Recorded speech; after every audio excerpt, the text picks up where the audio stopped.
Hi, my name is Gary Stanley, and 30 years ago, I was in the same place you are. I was about to graduate from school, and of course the big question is, what do I do next? My dad gave me some advice I think you might enjoy. He said, choose your companions well, because in all likelihood you'll become like them.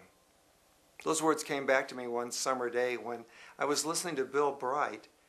He was trying to help us gain some perspective. The night before, there'd been a big flood. And the first victims that they found were senior women staff from Campus Crusade. They had been at a leadership retreat in the same canyon that flooded. And I watched this man struggle with a very real possibility that his wife, Annette, was one of the victims.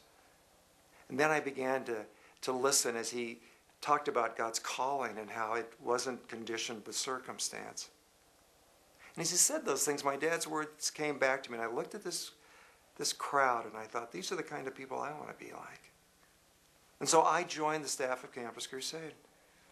I walked with staff, traveled the world with them, was taught by staff, eventually became one of the instructors for Crusade staff. And I learned along the way that it's the transformation of the inner life that produces the fruit and influence in the outer world.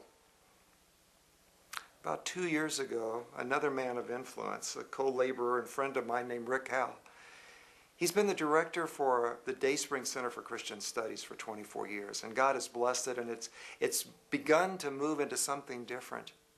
I'd like to read you just a short paragraph of what he said that stirred up in me again that whole longing to step into the spiritual fray with like-minded people. Here's what he said.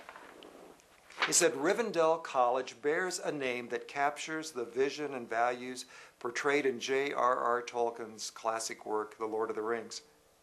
Rivendell is a sanctuary, a place of healing and renewal where ancient lore is preserved and the crafts of learning thrive. Here, races set aside differences and unite for their common good. Here, heroic plans are forged in daring and surprising strategies, determined to confront the dark forces that threaten the land. Well, today I am the academic dean of Rivendell College. It's in Boulder. We've woven intentionally our presence throughout the fabric of the larger university community of the University of Colorado. Our students live in former Greek houses. Our courses are taught in adjacent buildings to the campus. And there are a couple of programs you might be interested in. One is called the Peak Leadership Program. It's a 2-semester opportunity to study and live in residence and forge out a Christian worldview that's resilient enough to live within a very harsh world. The other one is our MA programs. We have MAs in religious studies, Christian studies, and spiritual formation. And you can study with some like-minded professors that have a lot of years with student ministries, including my favorite one, Campus Crusade for Christ. And so, may the one who loves you most call you from the comfort of your shire, invite you through the wardrobe, and place you with like-minded people that long for a better kingdom. Have a great weekend. Thanks for listening.